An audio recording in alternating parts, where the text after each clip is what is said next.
Good afternoon. Thank you for joining Brooks Pierce for a high-level review of the Coronavirus Aid, Relief, and Economic Security Act, also known as the CARES Act. The act was passed by Congress last week and signed by President Trump on March 27, 2020. My name is Melissa Weaver, and I practice in the Employee Benefits area here at Brooks Pierce. I'm joined today by my colleagues Sue Young, Steve Lasota, and Josh Lingerfelt, all of whom provide a variety of business, tax, and transactional services for our clients. I'm going to lead off with a discussion of the provisions of the CARES Act that impact your employee benefits plans, chiefly your retirement plan. Josh will follow with a discussion of the tax provisions of the Act, including tax credits. Steve and Sue will finish up with a discussion of the Paycheck Protection Program, including loan forgiveness. During the presentation, if you have questions, please submit them by using the Q&A feature that appears on your screen to the right, and we'll save time at the end to address as many as we can. Let's get started.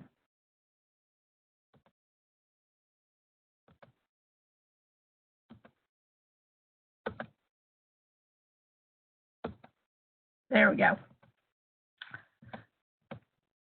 The CARES Act provided several provisions impacting retirement accounts during the current pandemic. Chief among these was a waiver of the 10% penalty on early withdrawals for participants who withdraw up to $100,000 in an in-service distribution during the plan.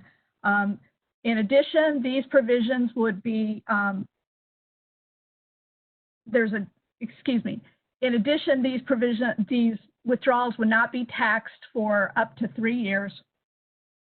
There are also easier access to loans from qualified retirement plans, a waiver of the required minimum distributions for 2020, and a delayed deadline for minimum required contributions to single employer defined benefit plans.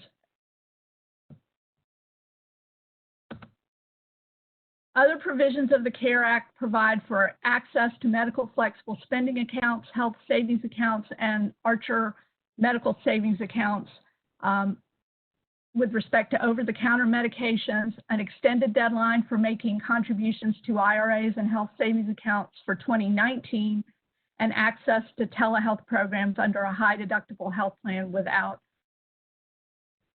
a deductible for that use. Let's talk about each of these in a little more detail. First of all, I'd like to talk about the in-service distributions that can be made if employers want to allow their employees to do so. Currently, whether or not you allow hardship distributions or not, you can choose to allow eligible employees to withdraw up to $100,000 from their retirement plan account. The amounts will be taxed over 3 years, but the employee does have the option to opt out of that particular provision. This applies for a limited time to distributions made between January 1st and December 31st of this year. In addition, the taxpayer can avoid taxation entirely by repaying the distribution, which is not normally the case with a hardship distribution. They can repay it to the plan or to another eligible retirement plan within 3 years of receipt. In order to make these withdrawals, you have to be considered an eligible individual, but the standards for that are pretty easy to meet. You have to be someone who's either diagnosed with SARS or COVID-19 virus by a CDC-approved test, or have a spouse or dependent who has been so diagnosed. But a broader category allows people who have experienced adverse financial consequences as a result of the pandemic, such as being quarantined, furloughed, laid off, reduced work hours, being unable to work due to childcare issues with respect to the disease or virus, or a closing or reduction of hours of the business that you own or operate due to the disease or virus. Fortunately, employers are not going to have to make an independent investigation about whether these circumstances actually exist or not. They can rely on the certification of the employee, which will be made on the application form that handles it.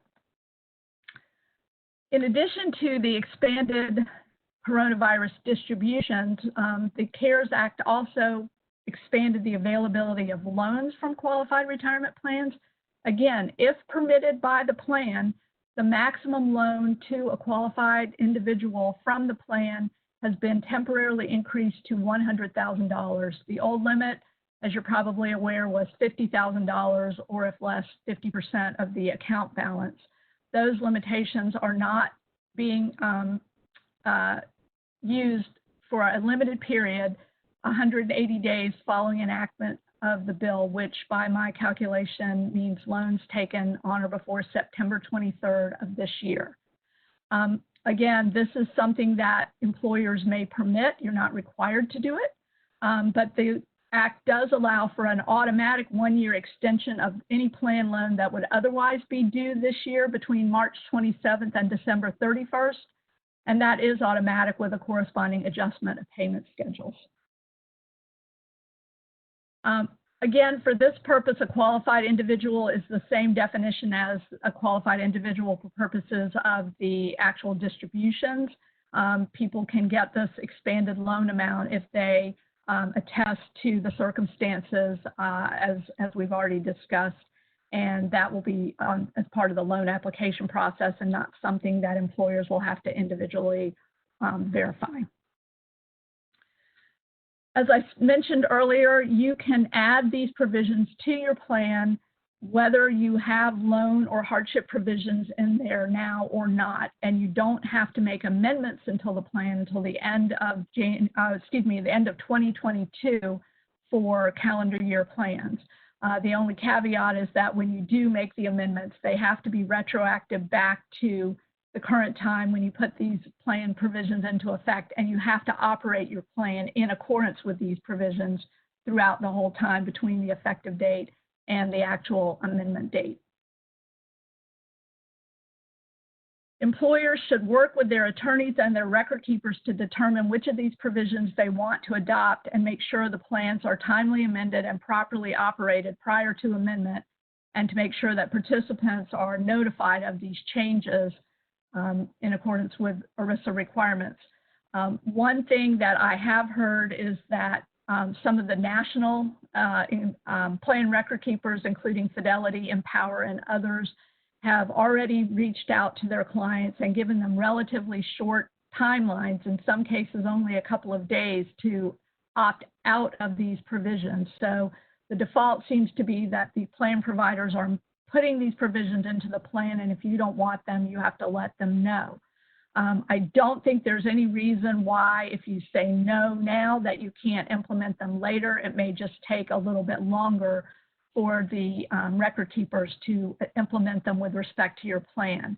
But if you need a little more time to understand what these provisions are requiring, or you just want to think about whether you want to allow access to retirement plan accounts, which might result in employees significantly reducing their savings for retirement, you should be able to work with your record keeper to make that happen. Another important provision in the CARE Act is the temporary waiver of required minimum distributions for 2020. This provision is something that will be of more benefit probably to wealthier people who don't need the money and therefore can leave it in the plan this year and not take it out and pay taxes on it. This waiver also applies to those whose required minimum distributions are required in 2020 because their required beginning date occurs this year, as long as they haven't already taken that distribution prior to January 1 of this year. There are a couple of changes affecting defined benefit plans. Not that many employers have those anymore, but quickly they provide a respite from the required minimum contribution for 2020 until January 1 of next year. You still have to pay interest from the time your contribution would have otherwise been due until the time it's paid, but it does provide the opportunity to help with some cash flow issues. Also, if your defined benefit plan is underfunded and under benefit restrictions, you're allowed to use the AFTAP percentage from 2019, again this year, to determine what those benefit restrictions are for you in 2020. A couple of other things the CARES Act does with respect to other benefits. It does allow access to medical flexible spending accounts, health savings accounts, health reimbursement accounts, and Archer medical savings accounts for over-the-counter medications purchased after December 31st, 2019. Some of you may remember that you used to be able to purchase over-the-counter meds through these types of accounts, and that went away with the Affordable Care Act. That has been resurrected, and so those are now permissible expenses.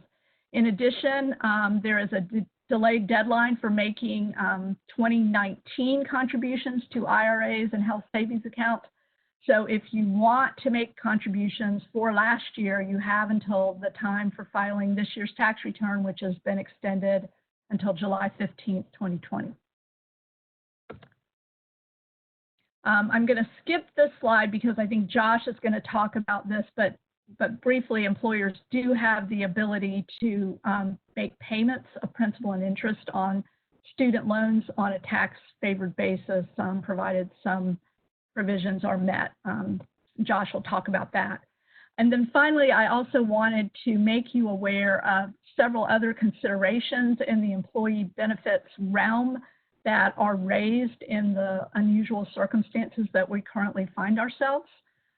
They're not necessarily required by the CARES Act, but I want you to be aware that if your employer is wishing to reduce or suspend contributions to their retirement plan for the remainder of the year, they need to review their obligations under their plan documents and do this in consultation with their attorney.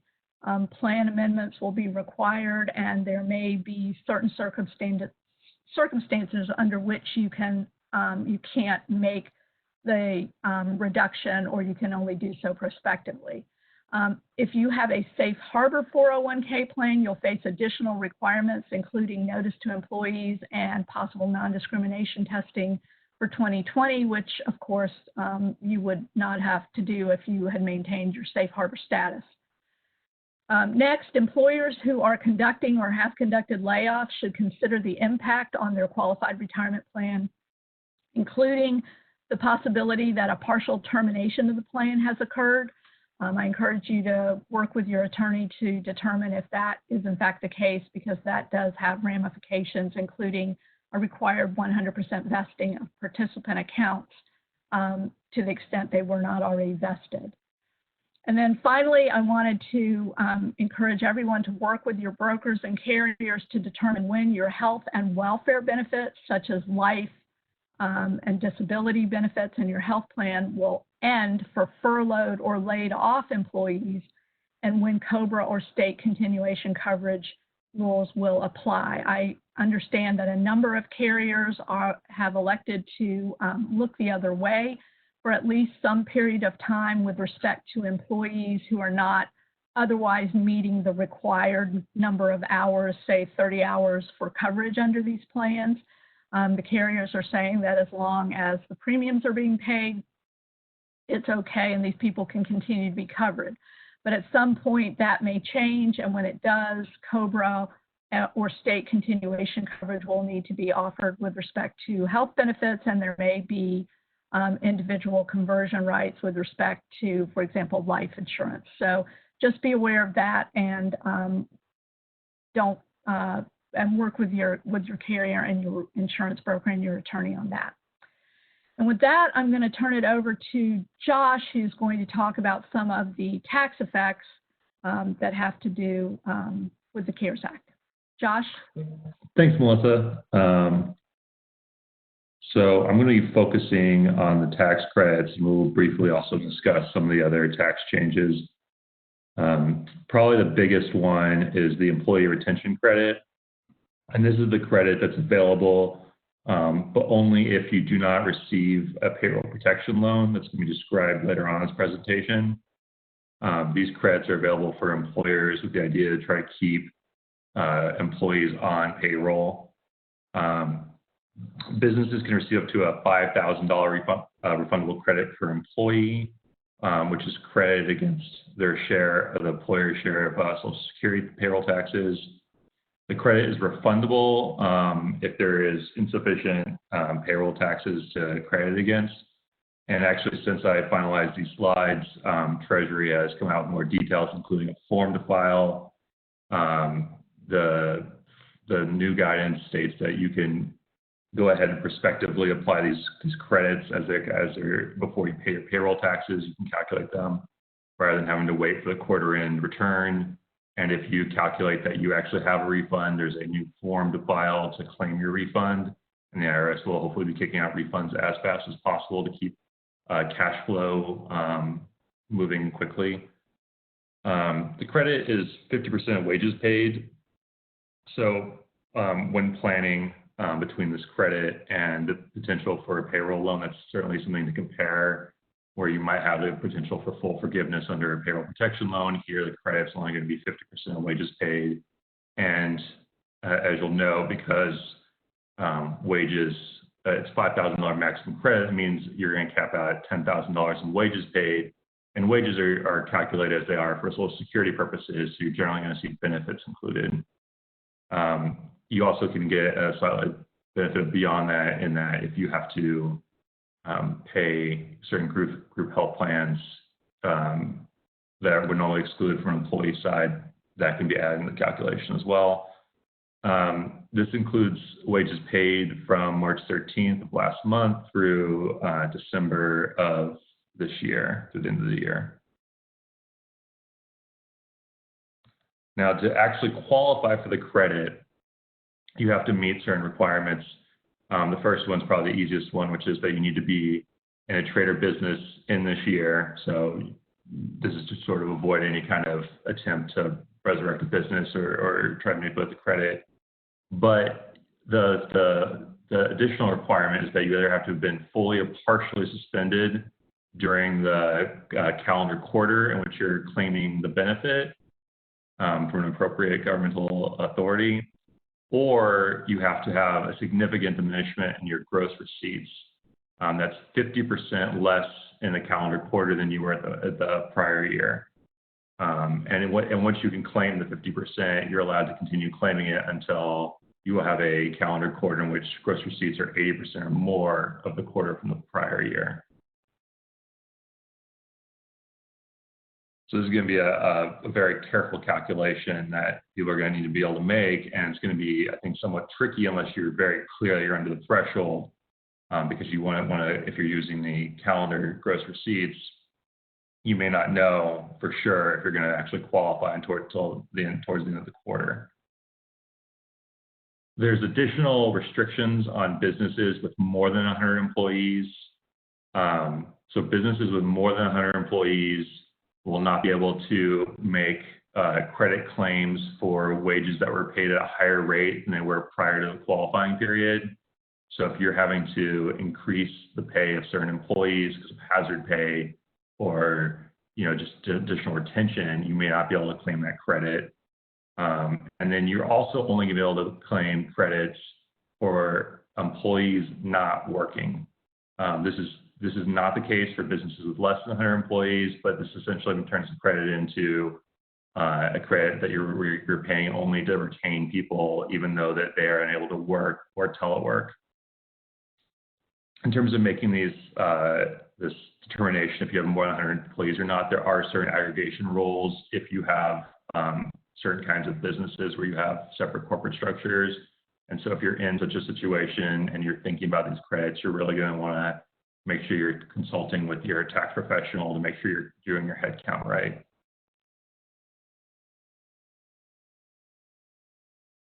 The rules are clear that 501c organizations can qualify even though they're not engaged in a business.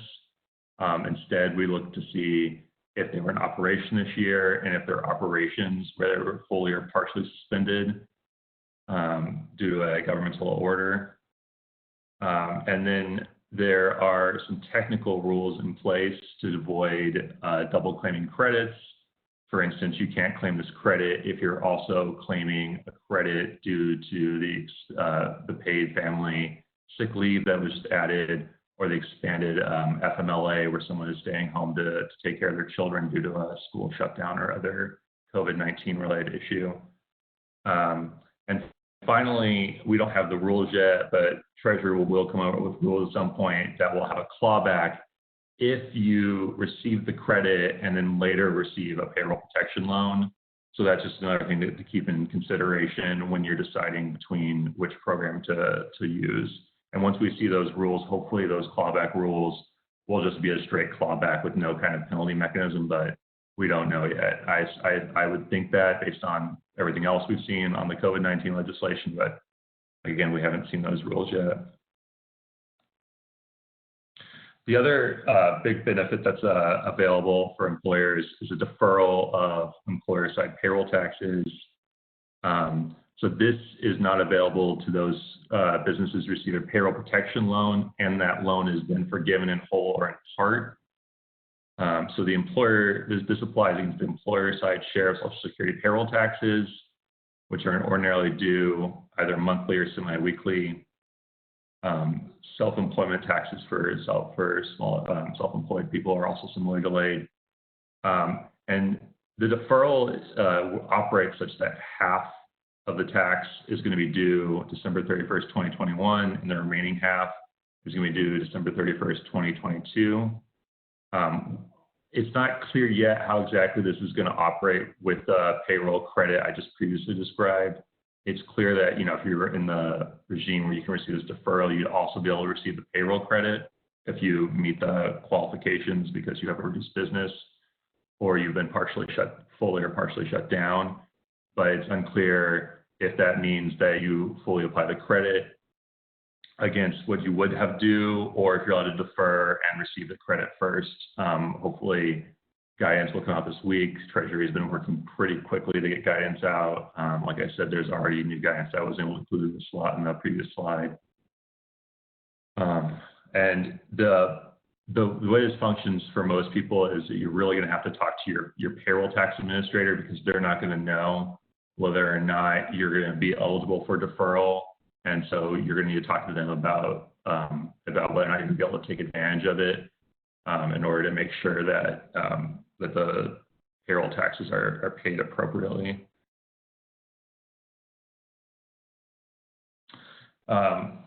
Additional expansion that Sue touched upon, that Melissa touched upon in her slides, is the Educational Assistance Program expansion. So the Educational Assistance Program has been around for a number of years. It allows employers to pay certain expenses of employees for their education up to $5,250 annually per employee. Payments under this program are not treated as income to the employees, so it's not gross income. They don't have to pay income taxes on it. They don't get to pay Social Security taxes on it. They are still deductible by businesses as expenses. For this year and this year only, employers will be able to pay employees or their lenders directly to up to that amount for the purposes of paying student loans. So this is an alternative way to get some cash into your employees' pockets without it being taxed. However, because it is tied to this educational assistance program, you're going to need to meet the requirements of that program. And so if you're thinking about this option, you're really going to need to talk to your tax professional about what the requirements are to make sure that you fulfill the requirements. There are also, if you already have one of these programs, you could expand it to this, but note that $5,250 cap is going to apply to all payments for an employee. So if you're already paying an employee to help them get their master's degree, for instance, you would not be able to also double dip and help them with their student loans if it's going to go above that threshold.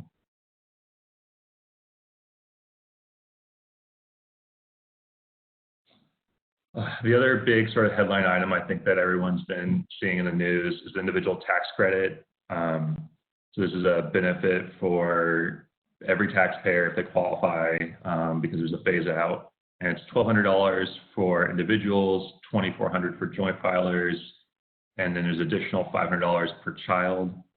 The credit does phase out though, so joint filers, there's no phase out prior to $150,000. After that, you're going to see a full phase out, $198,000. The way it works is it's 5%. So every $100, you're going to lose $5 of the credit. And so I just worked on the math for you there. And then head of houses have a higher cap. 112,500 before phase out. Full phase out is at 136,500, although it would be higher because to be head of house, you generally have to have children.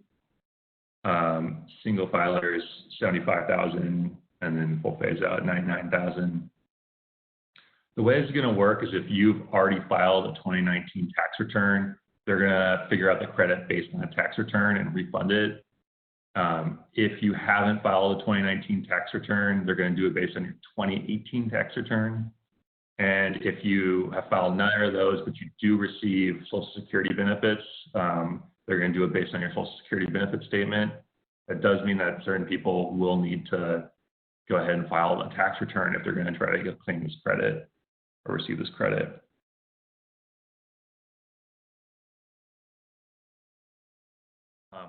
Credit is very technically a credit against 2020 taxes. You can just get an advance on it, and that's what the Treasury is working on, is to get those advances out. What that means is that there's going to be a credit on 2020 if you would claim to be able to claim the credit or not based on the advance procedures, then you're going to be able to go ahead and file and claim that additional credit amount. I think this is going to be pretty important for a lot of people because I think a lot of people are going to have serious interruptions to their income. However, obviously that's delayed for a full year until people can file 2020 taxes. For the question about if you would qualify a 2019 return but not a 2018 return for an individual, if you've already filed your 2019 taxes, that's what they're going off of. So if you think you're in that boat, because the tax filing deadline has been deferred, it's really ideal now to not file your taxes until you've received the credit and done the credit calculation. We haven't received any kind of guidance exactly from Treasury about when to expect these. Treasury Secretary Mnuchin said in a press report that they're shooting for 3 weeks. I mean, obviously, that'd be great, but we just don't know yet how fast they're going to be able to cut these checks and do all the calculations for every taxpayer in America.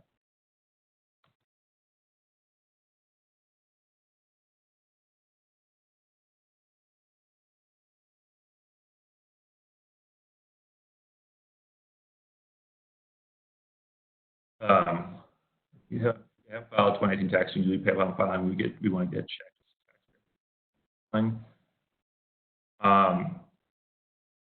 It's a good question. I believe I have to actually look at that. That's something that's probably outside the scope of what we've got right now. We're probably going to need more guidance for that. So the rest of the provisions in the tax part are sort of all over the place, and I'm just going to go over in just very high depth on some of the changes. They've expanded charitable contributions. So for people who don't itemize, currently you can't claim charitable contributions. You'll be able to claim up to $300 as an above the line deduction, and that's a permanent change. For 2020 only, individuals who do itemize may donate up to their entire adjusted gross income and still receive a deduction. There's normally a cap at 60%. Corporations have an increase of up to 25% of taxable income, which is normally at 10%. Again, that's for 2020 only. And there's also certain provisions allowing for more food donation to count. For businesses, 100% NOLs may be usable for taxable years 2018, 2019, and 2020 with a 5-year carryback period. So that means that if you had NOLs that were disallowed from your 2018 taxes, you can amend them and claim those NOLs. Excess business loss limitation rules were suspended until 2021. Excess business loss limitations are one of the new provisions from the Tax Act in 2017, the TCJA. And these are limitations not allowing individuals to sort of mix losses across businesses under certain rules, but they've been suspended. The corporate AMT was removed in the TCJA And for companies that had credits on the corporate AMT, there was a way for them to get refunded. They have accelerated the refund. The TCJA also added business interest limitations. They softened that limitation for fiscal year 2019 and this year. And then there was a technical problem with the qualified improvement property, which is a certain kind of property where you've reworked the interior of a building that didn't allow it to qualify for bonus depreciation. They've fixed that glitch, and that's retroactive, so that's a chance for certain kinds of businesses to be able to claim some bonus depreciation by amending prior tax returns. I know this has been a very fast view of the tax things, but there's a lot of technical nuance, a lot of changes, so I will be available in the Q&A. And obviously call your tax professional if you think any of these apply to you. We still waiting on guidance on a lot of it. Treasury is working diligently, but there's only so many hands working. And with that, I'm going to pass it off to my colleagues, Steve Lasota and Susan Young, to talk about the Paycheck Protection Program. Good afternoon, everybody. This is Steve Lasota, and I appreciate everyone taking the time out of their day and hope that each of you and your loved ones are safe and well with the virus that's changing so many lives on a day-to-day basis. I think it's important to note on my computer right now, it is 1:01 p.m. on April 2nd, 2020. To the extent this is being recorded or otherwise, the Paycheck Protection Program is changing hour to hour. And so it is very likely that even by the time I'm finished speaking, some of this information will be out of date. And it's important to keep that in mind as we move forward through a couple of these slides and give you an overview of what the Paycheck Protection Program is. I wanted to start by outlining what the Paycheck Protection Program is not. And this is going to be a little bit obvious to many of you, but based on some of the calls and emails we've received, there is still some uncertainty in this regard that when the bill passed on Friday, that maybe like a FEMA disaster, that SBA trailers were going to start showing up on city blocks and handing out checks. And unfortunately, that's not the case. Nor is this similar to the Economic Injury Disaster Loan Program, where there is an online application and a process for going online, putting in information, and getting funding through that avenue. This is a guaranteed loan program, and it is based on the framework that was provided for the SBA 7A loan program. Any of you who have been through that process may know that that's a program that's been around for a number of years. There's very clear criteria for how that program works, application forms, loan forms. The banks are clear about how they load those forms and track those loans on their systems, how they account for those loans, and there's a clearly established secondary market for those loans. That's been around for a long time, and even that process can take weeks and if not months to get through. And we've essentially conceived of a new program based on that framework as of last Friday that we're trying to get up and running in less than a week. That is just a point to make in this process to understand at this point, there's a lot of frustration around not understanding what's going on. None of that is essentially political or bureaucratic even. It's just the logistical reality of trying to implement what is an ambitious program in an unreasonably short period of time. The analogy that I like to use is it's like building a major office building. Congress was the architect of the building, but instead of giving us fully fledged certified drawings, they essentially sketched some things out on a napkin. They handed that napkin over to the Treasury Department and the SBA, who are like the civil engineers and the contractors who are trying to build that building, again, without clearly delineated plans, but rather a sketch on a napkin that they're working from to build a building in a very short period of time for banks and lenders who are ultimately going to either own or run that building. All the while, in the meantime, there is a line of demand, a line of tenants lining up around the block waiting to get into that building. And so as we work through this, there's just been a lot of publications by our law firm, other law firms. There's been a lot of opinions posted. There's been a lot of noise in the system. And to this point, other than things that have come directly from the Treasury and SBA, which is very limited at this point, you have a bunch of people, including us, that are just trying to decipher what they see that has been sketched out on that napkin. So please keep that in mind. We are expecting further guidance from the Treasury and the SBA before the end of the day. We're hoping we get that. They did put out guidance a couple of days ago that said that banks would start taking applications tomorrow. We still hope that that's the case.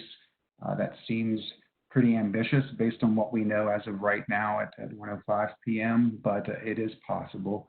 And so we thought it would be at least a good idea to have this webinar and let you know where we think things stands are today and give an overview of the program based on where it stands.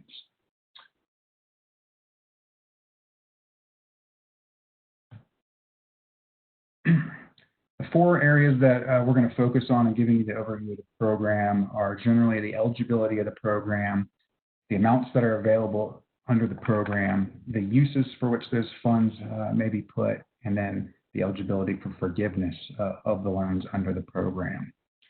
In general, the program is designed for what the SBA has previously identified as small business concerns, which is generally companies with 500 employees or less. There are some exceptions to that rule, and the biggest exception related to companies that are in the restaurant business or the hospitality industry, restaurants, bars, hotels that have multiple locations. They're allowed up to 500 employees per location. There are other exceptions as well, depending on what industry you may be in, based on previously established guidelines that the SBA uses in determining their other loan programs. Keep in mind, in purposes of this eligibility and the number of employees, there are also SBA affiliation rules that come into play. And so affiliated companies all get lumped together is the essential punchline of that rule. And so to the extent there's common control between companies, those will generally be counted as one company. And so it's important to keep that affiliation rule in mind. That rule has been waived for the restaurant industry and the hospitality industry and the other companies that operate under the NAICS code number 72. As far as the amounts of the loan, it's generally going to be revolved around what is 2.5 times monthly payroll.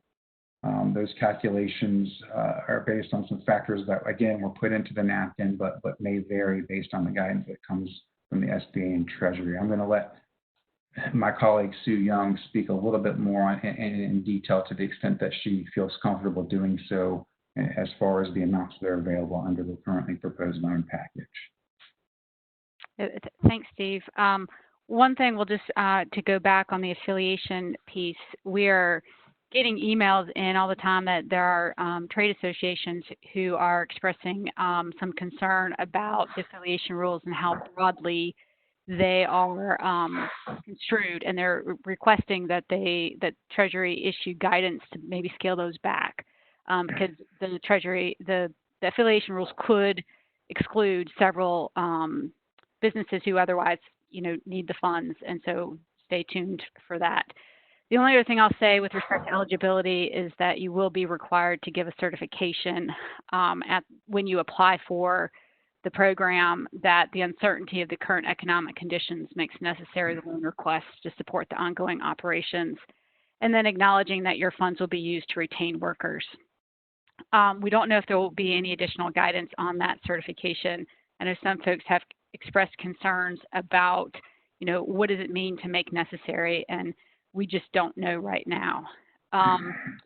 Talking about the loan and what goes into the payroll number, it is what you typically consider for employees. And so there are, we think the Act is written one way, and it seems that it's salary, wages, commissions, payments that you made for group health care benefit plans. There have been some questions raised about self-insured funds and what does that look like, and we're hoping to get guidance on that. Payments for retirement benefits, and then the state and local tax side. What we can draw from the napkin, as Steve has referred to it as from the Act itself, is that we don't believe FICA is going to be included in the calculation, so the federal piece is not included, but it does appear as if the state piece is going to be included. There's lots of confusion and questions related to 1099 contractors, and this is what I'll say to that. The Act, the napkin, so to speak, refers to that it's compensation of employees, and it lists the different types of compensation, and payments to independent contractors. However, if you look at the application and the instruction on the application, it suggests that when you're dealing with businesses, it only applies to employees, but when you're looking at payments, if you're looking at applying as a sole prop or as an independent contractor, you would include the 1099 payments.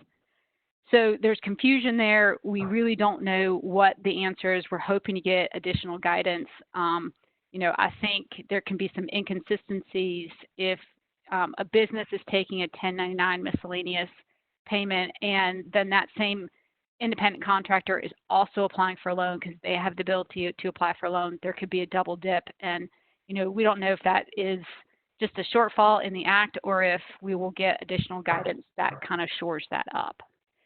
One very important thing is that you cannot include compensation of any individual employee in excess of an annual salary of $100,000 as prorated for the cover period.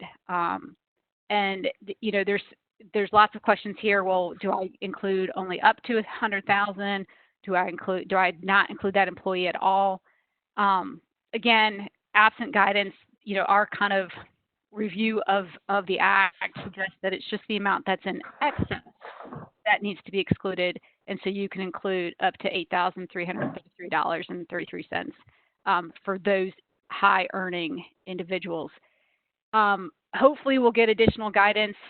It's not clear if it just means you have to exclude just the excess salary, or if that also kicks out all the other benefits that you may be paying, like the retirement match and/or the group health insurance payment. So there's still some confusion around that, but we do think the Act does say it's excess. The application does imply that it's in excess, so you just exclude the excess amounts. That goes. Does that mean state income tax? I think it's the state income tax withholdings. The commissions, there's a question on commissions. Would that include independent rep 1099 commissions? It just refers to commissions with respect to employees. So again, I think the issue on the 1099s is going to be something we need additional guidance on. Steve, do you want to cover some of the other aspects of the thank you. Thank you, Sue. Appreciate that. And so moving forward, and another note was that our PowerPoint slides were created based on an initial review of the Act, of the napkin, and even as soon as Tuesday afternoon, the SBA issued some top-level guidance with the Treasury, some top-level guidance. And so the Act contemplated that the loans would be up for a 10-year term at up to, not to exceed a 4% interest rate, but the guidance issued on Tuesday leads us to believe that right now they're promulgating a 2-year term loan with up to a 0.5% interest rate. And so it remains to be seen if that's where we'll land as a final terms for the loans. And that's just another illustration of how this paradigm is just constantly changing, although we do believe that it will remain as an unsecured loan without any personal guarantees or prepayment penalties, and with a deferred payment program of up to 6 months. The uses of the money as contemplated by the Act as it was written were a little bit broader than what seems to be coming out in the guidance that came out Tuesday, which seems to really be directing the use of the money towards payroll costs, mortgage payments, lease payments, and utility payments. And there's even some additional guidance that says that up to 75% of the loan proceeds need to be directed towards payroll, especially as that plays into the forgiveness calculations. And so these are all things that we're just hoping for additional and further clarification on over the coming days as this program gets rolled out. The loan amounts can be forgiven up to the principal amount of the loan. And again, I sound like a broken record, but we are hoping and waiting for additional guidance on some of the specifics around that. It seems that you will be able to get forgiveness for the amounts of the loan that are paid to payroll costs up to 75% based on Tuesday's guidance of payroll cost of the loan if it's directed towards payroll costs. And then the additional interest on covered mortgage obligations covered rent obligations, and covered utility payments. And that's essentially just mortgage interest, rent, lease payments, and utility payments based on services, leases, or mortgages that were incurred prior to February 15th, 2020. The amount that you are forgiven can be cut back based on reductions in headcount and reductions in salary. The way that the Act is drafted is that the headcount reductions, if you've got your average number of employees during the 8 weeks following the date that you get the loan, relative to a period of time in early 2019, which was February 15th, 2019, up until June 30th, 2019, you put the number of employees you have during the 8 weeks following the period of the loan, divide that by the number of employees you had in early 2019, and that creates the factor that can reduce your forgiveness of the loan if the current number is lower than the number you had last year. Whether or not that ends up being the exact way the number is calculated remains to be seen. And again, we've got to wait for additional guidance before we can give you specific advice in that regard. There's also amount of forgiveness that is reduced by salary reductions. And again, that contemplates salary reductions that are made during a covered period following the issuance of the loan relative to the way the Act is drafted, the full quarter of employment prior to now, essentially with first quarter. It could be the last quarter of 2019. We're just not sure exactly what timeframes they're ultimately going to be looking at. But headcount reductions and salary reductions can penalize you for the amount that you would get forgiven under the loan. In certain cases, if you replace those headcount, you replace that salary by the end of June, you can get that forgiveness kind of reinstated.